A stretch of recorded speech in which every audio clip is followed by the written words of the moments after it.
मैं साक्षी आपको साक्षी मैथ पे स्वागत करती हूँ। पिछले क्लास में हमने आपके जो थे क्लास 9 का एक्सरसाइज 9 जो शुरू किया था भाई, था कि आपका त्रिभुज की सर्वांग समता, ठीक है। तो उसको शुरू किया था, कुछ पार्ट मैंने उसमें बताया था और आगे जो है उससे मैं आज इस क्लास में करवाऊंगी। तो प्लीज वीडियो को स्किप मत कीजिएगा, अंत तक जरूर देखिएगा और जो नए हैं इस चैनल को सब्सक्राइब भी करिएगा। तो चलिए हम देखते हैं भाई इसमें जानेंगे क्या। पहली बात थोड़ा सा हम रिवीजन कर लेते हैं। हमने आपको पिछले वाली क्लास में त्रिभुज की सर्वांग समता के लिए पर्याप्त कसौटी, मतलब कि हमने बात की थी अगर दो त्रिभुज मान लीजिए कि त्रिभुज ए बी सी है, दूसरा त्रिभुज आपका डी ई एफ है, ठीक है। दो त्रिभुज, एक तो ए बी सी, दूसरा डी ई एफ है, ओके। अगर ये दोनों सर्वांग सम है, कहने का मतलब आप कागज ले लो, दो काट के एक दूसरे पर लग के देखो बराबर हो जाता है। तो अगर मैं बात करूं कि संकेत में लिखूं तो त्रिभुज ए बी सी सर्वांग सम है त्रिभुज डी ई एफ का। कहने का मतलब शीर्ष ए पे जाकर डी लटक गया, बी पे जाके ई लटक गया एंड सी पे एफ लटक गया, ठीक है। अगर हमें बताना है कि त्रिभुज ए बी सी सर्वांग सम इस प्रकार लिखेंगे तो आएगा। तो उसको शीर्ष को मैंने बताया था आपको उन 6 में से एक तो होना चाहिए। तो आप शीर्ष को सही कलम में बैठाइए जिससे आपका संकेत सही हो जाए, ठीक है। अब यहाँ पे अगर सर्वांग सम होगा तो आपको मैंने बताया था कि कोण ए जो कि बराबर होगा कोण डी का, कोण बी बराबर होगा कोण ई का एंड कोण सी बराबर होगा कोण एफ का। उसके बाद मैंने बात की थी भुजा, ठीक है, क्योंकि लिखेंगे भाई इसके बीच की भुजा ए बी बराबर होगा डी ई का, बी सी बराबर होगा ई एफ का and A B A C sorry ये बराबर होगा डी एफ का, ये ठीक है। तो ये बात 6 1 2 3 4 5 6 समीकरण एक त्रिभुज की सर्वांग समता के लिए निकली थी। तो हमने बात की थी भाई इस 6 को हमेशा लोडिंग करना बड़ा दिक्कत होने वाली है, ठीक है। तो कुछ यहाँ पे देखिए क्या लिखा है, सर्वांग समता के लिए पर्याप्त, जितना पर्याप्त हो सके और प्रतिबंध, ठीक है। यहाँ पे प्रतिबंध नहीं जुटा है तो लीजिए थोड़ा सा जोड़ देती हूँ, पर्याप्त और प्रतिबंध कसौटी। तो पर्याप्त हो, प्रतिबंध भी हो कि भाई ज्यादा नहीं लेते, थोड़ा कम ही लेके चलते ताकि हमें याद भी लगे, ठीक है। तो वो कसौटी की बात की थी। तो उसमें हमने पहले सीखा था क्या भाई, त्रिभुज किस तरह से बना सकते हैं, क्या क्या चीज दे सकता है तो बना सकते हैं। उस आधार पे हमने उठा के दूसरे त्रिभुज का भी वही काम किया कि अगर ये त्रिभुज का हमने पहली बात तो किया था क्या, दो भुजा ये और एक कोण देता है इसके बीच का, तो हम एक त्रिभुज खींच सकते हैं। उसी प्रकार इसमें कि अगर ये और ये देता है इसके बीच का कोण देता है तो हम ये भी क्या कर सकते हैं, त्रिभुज खींच सकते हैं, बताया था। अगर दोनों ये और मतलब इसका ये और इसका ये बराबर कर दे, इसका और इसका ये बराबर कर दे और ये कोण बराबर ये कोण कर दे, तब भाई जो बनेगा बाकी बच्चा ये दो कोण जो निकलता वो इसके भी बराबर, इस दोनों कोण के आपस में क्या होते, बराबर होते। तीसरा जो भुजा निकलता वो इस भुजा के बराबर था, क्योंकि जो दिया था जिससे हमने त्रिभुज खींचा वही चीज से मैंने ये भी खींचा, बस शीर्ष का नाम अलग कर दिया, ठीक है।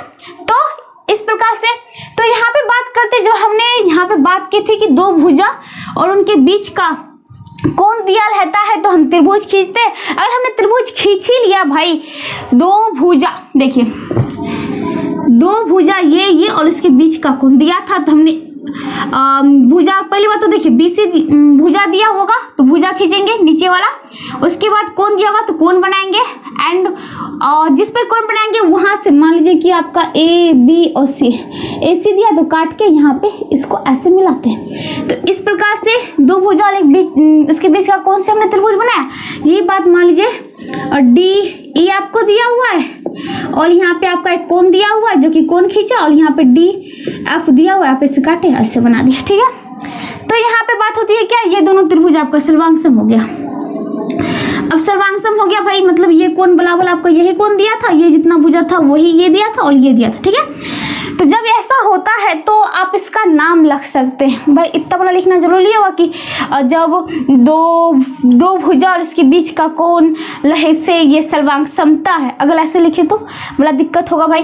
तो हम क्या करते हैं, इसके लिए लिख देते हैं क्या, आपको दिया हुआ था साइड एस, ये ए मतलब एंगल जिसे कहते हो और ये भी एस, तो कहने का मतलब एस ए एस से एस SASC जो है ये दोनों त्रिभुज सर्वांगसम है। कहने का मतलब जो S यहाँ था वही S यहाँ पे, जो कोण यहाँ पे वही कोण यहाँ पे, एंड जो S यहाँ पे वही S मतलब साइड जो है यहाँ पे हुआ। आप इससे उलट पलट सकते हैं, तो आप भी क्या कहते हैं कोण भुजा जो भी है उसको उलटना पड़ेगा। इसलिए मैं कह रही हूँ कि बार बार आप इसको शीर्ष को अच्छे से बताइए, सब काम हो जाएगा आपका। ठीक है, ये नाम हो गया। हिंदी में देखिए तो ये आपका होता है भुजा, कोण, भुजा, भुजा साइड, कोण बीच का आ गया, फिर भुजा, तो भुजा कोण भुजा हो गया। ठीक है, अब बात क्या होती है भाई, एक बात मैं बताती हूँ, आप थोड़ा सा याद कर लीजिए। जो हमने भी सीखा था पिछले भी क्लास में, और अभी भी मैं बोल रही हूँ कि जो अगर हमें दो भुजा था उसके बीच के कोण था, उस प्रकार से हमने दो त्रिभुज को सर्वांगसम किया और उसको हमने कसौटी प्राप्त कर ली है। आपको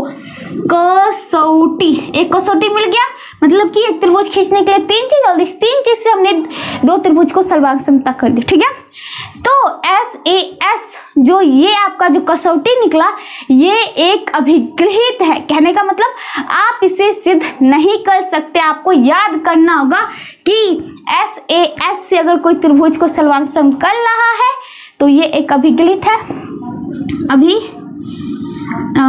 अभिगृहित है। ठीक है, मान लीजिए कि आपको दिया हुआ है ABC, दूसरा त्रिभुज दिया हुआ है DEF। ठीक है, आपको दिया है कि AB बराबर है DE। ठीक है, दूसरा दिया हुआ है कि BC बराबर है EF का, आपको कहा है कि कोण B बराबर है कोण E का। तो आपसे पूछेगा कि क्या ये दोनों त्रिभुज सर्वांगसम है? कौन? त्रिभुज ABC सर्वांगसम है त्रिभुज DEF का। तो देखिए AB ये था, ये इसके बराबर हो गया, BC ये था, ये इसके बराबर हो गया, और इसके बीच का कोण ये B बराबर E कहलाए, तो ये त्रिभुज सर्वांगसम होंगे।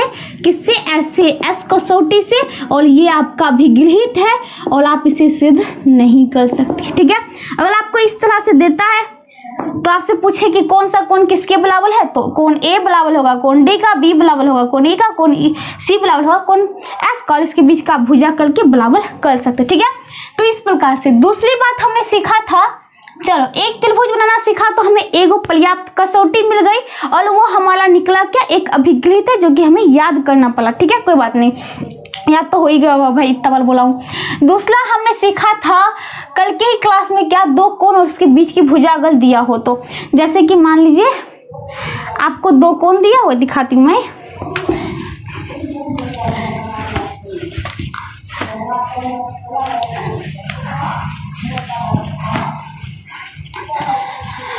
चलिए देखते हैं, सीखा था क्या? दो कोण दिया हुआ और उसके बीच की भुजा। मान लीजिए कि आपको त्रिभुज ABC की रचना करना है, और आपको जो है दे रखा है भुजा BC दे रखा है, और कोण जो है आपको B दे रखा है, और कोण C दे रखा है। जैसे देखिए आप त्रिभुज की रचना क्या करेंगे, आप तो पहली बात भुजा खींचेंगे 20 वाला, जो कि आपका BC। ठीक है, कोण ये 6B पर आप कोण की रचना करेंगे। ठीक है, चलो कोण की रचना कर दिया। अब पता नहीं कि कहाँ तक जाएगा, कोई बात नहीं, आपको कोण C भी दिया, इस प्रकार यहाँ पे C पर भी रचना करेंगे, और ये भी आपने कर दिया। इसको दोनों को बढ़ाएंगे, जहाँ काट दिया ये आपका तीसरा बिंदु जो कि A निकल गया, तो ABC निकल गया। तो जब अगर हमें दिया था दो कोण देता है और उसके बीच की भुजा देता है, ये नहीं कि अगल बगल की भुजा, दो कोण एक भुजा कहना गलत है भाई। मान लीजिए आपको ये दो कोण दे दिया, आपको भुजा ये देता है, हाँ, तो थोड़ा सा दिक्कत हो जाता है। ठीक है, तो यहाँ पे बात क्या हो रही है, अभी जो हम बात करें उसके देखिए, दो कोण और उसके बीच की भुजा दे रही है, इससे हम त्रिभुज एक खींच सकते, और यही त्रिभुज मान लीजिए आपका DEF में कर दे, त्रिभुज DEF की रचना करना है, जिसमें आपको EF दिया हुआ है, कोण E दिया हुआ है, कोण F दिया हुआ है। ठीक है, चलो EF कोण E खींचा, कोण पे F पे कोण खींचा, दोनों कटान बिंदु यहाँ आपका बन गया D। अब एक बात इसमें मैं कह देता हूँ कि कोण आपका B जो बराबर था कोण E का, कोण जो C बराबर था कोण F का, और जो आपका BC बराबर है कोण EF का। ठीक है, तो अब बात करते भाई, ये इसी आधार से मैंने यहाँ पे ये भी काट कर खींचा, ठीक है, ये भुजा और ये भुजा बराबर लेके चलो, ठीक है। तो आपको पता है कि जब ये दो कोण कर लिया तो तीसरा कोण तो खुद निकलेगा, और जो कोण यहाँ पे निकलेगा और इसके बराबर जो हमने यहाँ खींचा है वो कोण भी यही निकलेगा। जितना भुजा की लंबाई यहाँ होगा वही भुजा की लंबाई ये भी होगा, और जो ये होगा वही यही होगा। तो अगर एक दूसरे पे रखेंगे तो पूरी तरह से ढक लेगा। तो कहने का मतलब आपका एक और कसौटी मिल जाता है, वो क्या है? अगर हम नाम रखें तो देखिए, ये था आपका ए, एंगल मतलब ए, ठीक है, साइड यहाँ पे भुजा आ जाता है तो एस, फिर ए।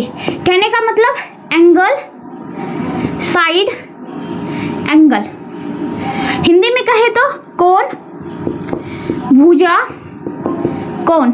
शॉर्ट में कहे तो को, भू, को, ठीक है। अब बात होती है ये, तो को, भू, को, एक ये हो गया। इससे पहले जो हमने अभी गृहीत पढ़ा था कोण, दो भुजा दिया होता था उसके बीच का कोण, तो भुजा को और भू, भू को भू, यहाँ पे को भू को, देखिए भू को भू, को भू को, ठीक है। अब यहाँ पे देखिए, इसको जो आप इसे कहते हैं एस ए एस, इसको आप कहे हैं ए एस ए, ठीक है। तो ये बात थी, आपका दूसरा कसौटी मिल गया, दूसरा कसौटी, इससे कर सकते। अब बात होती है क्या, जो मैंने पीछे वाली बात कही थी क्या, वो आपका था अभिगलित, जो हमने याद किए। क्या ये अभिगलित है या फिर प्रमेय है? क्या आप इसे सिद्ध कर सकते हैं या नहीं कर सकते? तो भाई बोल देती हूँ, आप इसे सिद्ध कर सकते। तो भाई कैसे करें सिद्ध, बोलेंगे ना भाई, कैसे करें सिद्ध, ठीक है। तो देखिए, तो अभी जो हम आगे इसका करेंगे भाई, प्रमेय है, ये आप भी ध्यान रख लीजिए। और ये प्रमेय है आपका को भू को, कहने का मतलब ए एस ए, और इसे हम अभी थोड़ा देर में सिद्ध करने वाले, ठीक है। पहली बार थोड़ा सा और ज्ञान प्राप्त कर लेते हैं, त्रिभुज कैसे बनेंगे। तो याद रखिएगा, ये था आपका अभिगलित और ये है आपका प्रमेय ए एस ए, जो कि अभी थोड़ा देर में आपको लाने वाली हूँ सिद्ध करने के लिए, ठीक है, टेंशन मत लीजिए। चलिए अगला देखते हैं। अब बात होती है कि अब त्रिभुज कैसे बनाए। तो हमने दो से शुरू किया था कि तो भाई अगर ये दो चीज दिया होता तो हम त्रिभुज खींच लेते, और ये दोनों हमारा कसौटी पर्याप्त हो गया, प्रतिबंध है और पर्याप्त कसौटी भी बन चुका है। हमने ऐसा नहीं किया कि पर्याप्त नहीं किया, ठीक है। अब होता है, अगर हमें कोण की बात हो, अगर तीनों कोण बराबर, चलो तीन कोण देते हैं आपको, मान लो एक त्रिभुज की रचना करना है, त्रिभुज ए बी सी, ठीक है, और आपको मैंने कोण ए दिया है, कोण बी दिया है, कोण सी दिया है, ठीक है, तीनों कोण दे दिया है। चलो कोई बात नहीं। तो आप मुझे बताइए कि आप त्रिभुज की रचना कर पाएंगे? मुझे तो लगता है नॉर्मली करेंगे बच्चे, नहीं क्यों भाई? कोण तो दिया हुआ है भाई, लेकिन एक को भुजा नहीं दिया जिसपे हम कोण को खड़ा करेंगे। मान लीजिए कि भुजा BC, अब भुजा BC कितना है भाई, कितना लेके चले, कोई पता है? कोई इस पे कोण खींच देंगे, इस पे भी कोण खींच देंगे, ठीक है। तो कोई पता है तो कहेंगे भाई नहीं पता है, तो इससे भी मान के चलिए कि हम अभी नहीं खींच पा रहे, ठीक है। तो अब बताते हैं भाई, अगर नहीं खींच पा रहे तो कोई बात नहीं, रहने दीजिए। अगर आपको दो त्रिभुज की बात आ जाती है, ठीक है, चलिए देखिए, इसमें ही देखिए ABC और ये हो गया DE, यहाँ पे दो त्रिभुज बन के निकलेगा। और यहाँ पे मैं बात कर देती हूँ कि BC जो है समानांतर है DE का, हाँ DE का, ठीक है, BC समानांतर है DE का। अब देखिए इसमें क्या होगा, त्रिभुज मैंने बोला दो निकलेगा, कौन कौन, एक तो ABC, दूसरा जो निकलेगा ADE, ठीक है, शीर्ष दोनों में कॉमन है, ठीक है। तो कौन तो ये तो दोनों के लिए बराबर ही है बच्चा, ठीक है। अब यहाँ पे मैंने बोला कि BC जो है समानांतर है DE का, तो ये आपका तिर्यक रेखा हो गया, तो ये संगत कौन से बराबर हो गए। इसी प्रकार इधर का ये तिर्यक रेखा, तो ये कौन बराबर, ये कौन हो गए। आप देखो भाई, तो आपका बात कहे तो तीनों कौन बराबर है, कौन है तो दोनों में कॉमन हो गया, इसके लिए B बराबर, इसके लिए D हो गया, एंड इसके लिए C बराबर, इसके लिए E हो गया, ठीक है। तो क्या आपको ये लग रहा है कि सर्वांगसम है क्या? अगर हम त्रिभुज ABC और ADE इसी पिक्चर में देखिए भाई, एक ही में देके रखा है, लेकिन DE को तो निकाल के रख दिया है बाहर, क्या एक दूसरे को ढका है? नहीं ढका है। तो आपका जो है, अगर तीनों कोण बराबर कर देता है, आपको देता है कि भाई कोण ए बराबर कोण डी, कोण बी बराबर कोण ई, कोण सी बराबर कोण ई, तो क्या त्रिभुज ए बी सी और डी ई एफ सर्वांग सम है? तो आप कहेंगे नहीं है। हो भी सकता है, नहीं भी हो सकता है, हमेशा ये नहीं कह लो कि नहीं होगा। अगर आपको मान लीजिए कि आपकी अब बनाने पे भी निर्भर करती है, आप छोटा ही बनाए दोनों को इतना ही नाप चुप के, तो ऐसा तो दिक्कत है ना, ऐसे तो नहीं ही होगा, ठीक है, क्योंकि अलग भी करेंगे। आप मान लीजिए इसी पे खींच देते तो भाई बना क्या आपका दो त्रिभुज, एक ही त्रिभुज में ला गया तो नहीं ही होगा, ठीक है। चलिए ये हो गया आपका तीन कोण से आपको त्रिभुज बनने में भी दिक्कत हो गई आपकी, तो आपकी कसौटी भी नहीं हुई, तो ये तो आपका गया। अब होता है तीन भुजा दे। चलो तीन भुजा देते तो त्रिभुज तो खींच लेते भाई, देखो कैसे। यहाँ पे आपका दिया हुआ है कि त्रिभुज ए बी सी की रचना करो, आपको ए बी दिया हुआ है, ठीक है, बी सी दिया हुआ है, सी ए दिया हुआ है। मान लीजिए A B 3 centimetre, B C 4 centimetre, C A 5 centimetre, चलो मान लेते हैं। तो ये तो पता है आपको समकोण त्रिभुज बनेगा, 3 4 5 पे प्लेट पे बैठा हुआ है। चलो ए बी सी कर देती हूँ। ए बी ऐसे तो खींचना है भाई, ऐसे थोड़ी ना कर दूँ। अब मैं लेके चलती हूँ ए बी 3 है तो इन चीज पे लग के 3 सेंटीमीटर खींच लेना, ठीक है। उसके बाद बी सी, चलो बी सी कितना है 4, तो यहाँ से बी सी है 4, तो क्या करेंगे भाई हम जो डिवाइडर होता है उससे 4 सेंटीमीटर लेके काट देंगे। फिर सी ए है 5, तो सी ए यहाँ पे जो सी होगा फिर 5 लेके काटेंगे, जहां दोनों ने काट दिया वहां आपका तीसरा बिंदु और उससे ये खींच दीजिए, ठीक है। तो इस प्रकार से आप त्रिभुज की तो रचना कर लेंगे, त्रिभुज हो देगा। अगर हम बात करते यही हम दूसरा त्रिभुज खींचते, त्रिभुज डी ई एफ, इसमें मैं कहती हूँ डी ई बराबर आपका 3 सेंटीमीटर, ई डी हो गया, ई एफ बराबर हो गया आपका 4 सेंटीमीटर, एफ 5 सेंटीमीटर, ठीक है। चलिए फिर से वही देखिए, डी ई मैंने 3 सेंटीमीटर खींच दी और एफ डी, एफ तीसरा बिंदु 5 यहाँ पे लेके काटा और ई एफ जो कि 4 यहाँ काटा, ये जो बनेगा देखिए ये आपका 3 सेंटीमीटर, ये 4 सेंटीमीटर एंड ये 5 सेंटीमीटर, ठीक है। काटिएगा अच्छे से कॉपी में। अब जितना बराबर ये है उतना बराबर ये, वही चीज तो इसमें जो चीज इसमें किया था जितना ये होगा वही तो इतना ही यही होगा। तो अगर एक दूसरे पर रखे तो ये पूरा तरह से ढक लेगा, तो ढक लिया तो भाई ये आपका सर्वांग समता के लिए पर्याप्त कसौटी हो गया। तो इसके लिए बात करें तो 3 भुजा दिया था, तो एस एस एस कहने का मतलब एस एस एस कसौटी, ठीक है। एस एस एस कसौटी से 2 त्रिभुज आप बता सकते हैं कि वो सर्वांग सम है, ठीक है। आपको एस एस एस अगर 3 चीज देता है तो आप कह सकते हैं कि आपका 2 त्रिभुज सर्वांग सम है, ठीक है। अभी तो आपने जो सीखा आपके लिए जो निकला अभी त्रिभुज की सर्वांग समता के लिए कितने कसौटी निकल चुके हैं भाई, तो 2 भुजाओं के बीच का कोण है तो तब मतलब ए एस ए, दूसरा 2 कोण के बीच की भुजा है तो मतलब एस, सॉरी यहाँ पे 2 भुजाओं के बीच का कोण तो एस ए एस, 2 कोण तो ए एस ए। उसके बाद 3 बराबर कोण दे तो इससे तो नहीं होगा, काट ही दो भाई। तीनों भुजा बराबर कर दे तो कहने का मतलब एस एस एस, ये 3 पर्याप्त आपके लिए कसौटी, ठीक। तो अब देखिए हम जो आगे करने वाले जो हमने किया है बस उसका थोड़ा सा एक झलक देख लेते हैं भाई। ऐसे एस सर्वांग समता ये आपका अभिगलित और एक्सरसाइज 9 है तो 9.1 मतलब पहला अभिगलित है, ठीक है। चलिए 2 त्रिभुज सर्वांग समता होंगे, सर्वांग समता होते हैं यदि और केवल यदि एक त्रिभुज की 2 भुजा और उसकी अंतर्गत कोण, 2 भुजा और उसके अंतर्गत कोण दूसरे त्रिभुज की तदनुरूपी कहने का मतलब उसी के रूप में देखा जाए तो 2 भुजा एस एस उसके उनके अंतर्गत कोण बराबर हो तो वे त्रिभुज क्या होंगे, सर्वांग सम होंगे, ठीक है। आगे चलिए अब प्रमेय की बात होती है 9.1, 9 चैप्टर है, पहला प्रमेय कर ले, ठीक है। और प्रमेय कहने का मतलब एक कथन जिसे आप क्या कर सकते हैं, सिद्ध कर सकते हैं, और अभिगलित जिसे आप सिद्ध नहीं कर सकते, बस याद थोड़ा करना है। चलिए इसमें देखिए कोण भुजा कोण को भू को कोई बात नहीं, शॉर्ट फॉर्म ए ऐसे मतलब एंगल साइड एंगल सर्वांग समता प्रमेय, ठीक है।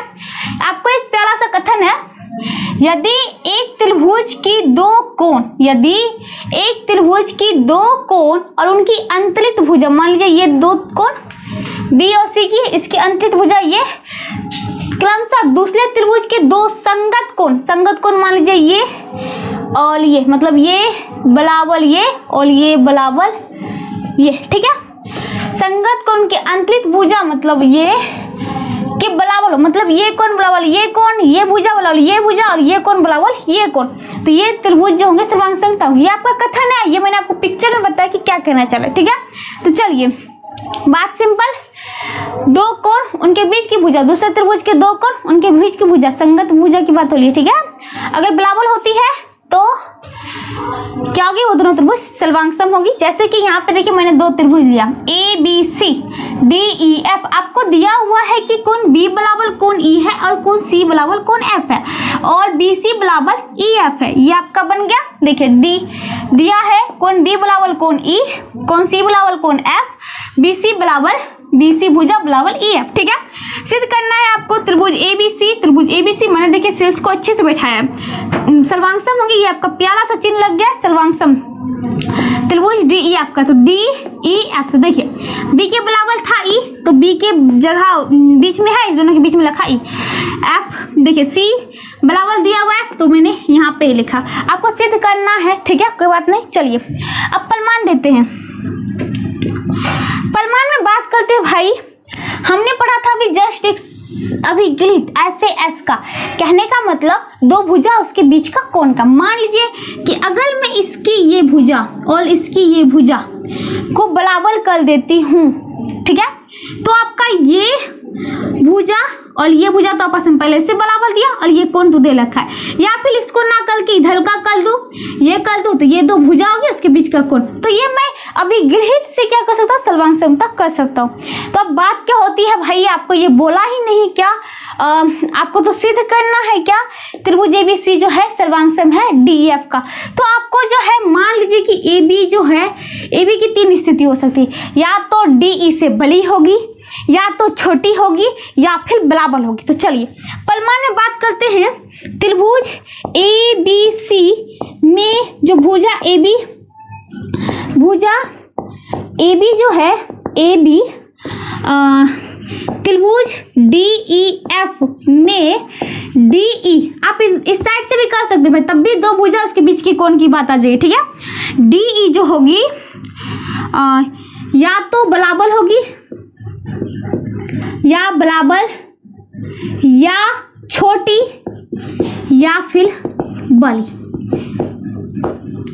त्रिभुज एबीसी में जो भुजा एबी होगी डीईएफ में डीई से या तो बराबर होगी, या तो छोटी होगी, या फिर बड़ी होगी, ठीक है। तो अब यहाँ पे चलिए पहला स्थिति में करते हैं कि आपको मान लेते हैं कि भुजा AB जो है वो जो है किसके, DE के बराबर है। अगर बराबर है तो त्रिभुज यहाँ पे देखिए, तो आपको हो क्या जाएगा भाई, यहाँ पे देखिए AB बराबर हो गया DE का, और आपको दिया ही है कि BC बराबर हो गया EF का, एंड आपको कोण तो दिया है कि कोण B बराबर है कोण E का, ठीक है। तो इससे त्रिभुज जो होगा ABC सर्वांग सम हो जाएगा त्रिभुज DEF के, वो भी किससे, तो SAS अभिगृहित से, ये बात ठीक है ना, SAS से अभिगृहित से, अभिगृहित जैसे ही हो दिया भाई तो आप इसे तो नहीं कर सकते। अगर आपको क्या है तो बराबर है, तो तीन स्थिति की मैंने बात की थी। फर्स्ट में बात क्या हो गई कि आपका बराबर हो गया, ठीक है। अब दूसरी स्थिति को देखिए फिर से, आपका ये हो गया बात, इसको हटा देती हूँ तब आपका स्थिति को करते। दूसरी स्थिति में हम मान लेते हैं, मान लिया कि AB जो है वो छोटा है किससे, DE से, कहने का मतलब DE बड़ा है AB से, ठीक है। तो आपको सिद्ध करना है कि त्रिभुज ABC सर्वांग सम होंगे त्रिभुज किससे, DEF से, ठीक है। तो प्रमाण में देखिए हम क्या करते हैं भाई, आपने बोला कि DE क्या है, बड़ा है, ठीक है। तो प्रमाण में हम क्या करते हैं, पहले प्रमाण में चलिए प्रमाण ले लेते हैं और इसमें थोड़ी सी बनावट कर देते हैं। DE पे एक बिंदु DE पे एक बिंदु P लेते हैं, ठीक है। P लेते हैं जो कि P लेते हैं, मान लीजिए आपका ये बिंदु P ले लिया, ठीक है। और ऐसे लेते हैं कि ऐसे मतलब P लेते हैं जो बात करें EP जो होगा बराबर होगा किसका, ये AB का, क्योंकि हमने बात की क्या, DE बड़ा है AB से, ठीक है। तो मैंने इस प्रकार P बिंदु लिया ताकि PE बराबर होगा AB पर, ठीक है। और अब फिर क्या करते हैं, P और F को मिला देते हैं, ओके। तो चलिए ये आपको मैंने मिला दिया, ठीक है। अब पुनः त्रिभुज देखिए, त्रिभुज ABC, और आप त्रिभुज जो देखिए कौन सा देखिए, त्रिभुज PEF को देखिए, ठीक है। ये तो आपका बनाया हुआ त्रिभुज हो गया, कोई बात नहीं, चलिए या मान लिया जो कहिए। अब बात करते त्रिभुज ABC में, देखिए आपको दिया हुआ है कि कोण B जो है कोण E के बराबर है, ठीक है। अभी जस्ट हमने किया कि AB जो है बराबर है किसका, PE का, ये तो बात आपको दिया है और ये बात आपने माना है, ठीक है। AB जो है बराबर है PE का, और फिर आपको दिया हुआ है कि BC जो है बराबर है EF का, ये आपको दिया हुआ है। अब यहाँ पे देखिए आपका हुआ क्या हो गया, एक तो भुजा ये तो एक भुजा ये, दूसरा भुजा ये तो दूसरा भुजा ये, इसके बीच का कोण B और E। तो हम बोल सकते हैं कि त्रिभुज ABC सर्वांगसम हो गया त्रिभुज किसका, PEF का, ठीक है। किससे, तो SAS अभिकलित से, ये बात समझ में आ गई। अब जब ये बराबर हो गया तो हमें कहने में देर नहीं लगेगा कि ये कोण, कहने का मतलब कोण ACB बराबर होगा कोण PFE का, कोण PFE का, ठीक है। थोड़ा भी देर नहीं लगेगा। अब देखिए, लेकिन दिया है आपको दिया है कि ACB इज इक्वल टू कोण DFE, तो आपको प्राप्त होगा ये एक, मान लीजिए ये समीकरण 2 से, और तो 1 और 2 से, इसका मतलब ये देखिए यहाँ पे ये बराबर ये, मतलब ये बराबर ये है, तो इसका मतलब है कि ये भी आपस में क्या होगी बराबर, क्योंकि एक कोण ACB इक्वल टू कोण PFE, ठीक है। देखिए ACB इक्वल टू PFE और आपको दिया इक्वल टू DFE, इसका मतलब है कि कोण जो है आपका PFE जो है बराबर है कोण DFE का। तो बात किसकी हो रही है, बस कोण FE की हो रही है। तो इसका ये तभी संभव हो सकता है जब DFE जो है बराबर हो PFE के। यहाँ पे देखिए आप पिक्चर से, ये DFE बराबर क्या है PFE, कहने को मतलब ये कोण और ये कोण, ये तभी संभव होगा भाई। अब एक ही पलक को, मतलब कि यहाँ पे देखिए ये कौन था, इसको क्या ला, ये कौन कहते, ये तभी ना हो सकता है जब ये PF जो DF पर संपाती होगा, तभी तो ऐसा होगा भाई कि यहीं पे बिंदु P भी ले लिया, यहाँ पे बिंदु F चल जाएगा, ठीक है। ऐसा देखिए यहाँ पे आगे से यहाँ पे मैं लिख देता हूँ, यह तब ही संभव है जब क्या हुआ, PF जो है PF DF के संपाती होगा, उसी पे चलने वाला, ठीक है, संपाती होगा। मतलब बिंदु P जो है बिंदु D पर संपाती होगा, तो इससे हो गया क्या आपका भाई, मतलब तो हो गया आपका, अगर यहाँ पे से निकला था तो आपका त्रिभुज ABC सर्वांगसम हो जाएगा किसका, त्रिभुज DEF का। क्योंकि भाई जब आपका हो गया है त्रिभुज ABC जिसको सर्वांगसम है त्रिभुज PEF का, और ये PEF मतलब ये कोण जो हो गया बढ़ के ये हो गया, तो आपका जो बना अब बिंदु यहाँ पे जो P होता है उसको हटा के मैंने D कर लिया क्योंकि समपाती है। त्रिभुज ABC सर्वांग सम हो गया DEF का। तो ये जो था आपका एक प्रमेय था। अब इसमें तीसरी भी बात होगी, तीसरी बात जो कि हम लेके चलेंगे क्या, AB जो भुजा है AB ये बला है किससे, आपका D से। तो कुछ नहीं करना है भाई, जब AB बला होगा D से तो मतलब AB बला हो, यहाँ पे देखिए AB बला होगा DE से। तो आप क्या कर सकते हैं भाई, इसी प्रकार यहाँ पे एक और मतलब कि ये छोटा वाला कर दिया था तो एक और मान लीजिए बड़ा वाला कर देते। यहाँ पे एक बिंदु इसको आगे बढ़ा के इस प्रकार लेंगे कि AB बराबर हो जाए जो अगला बिंदु लेंगे उसका।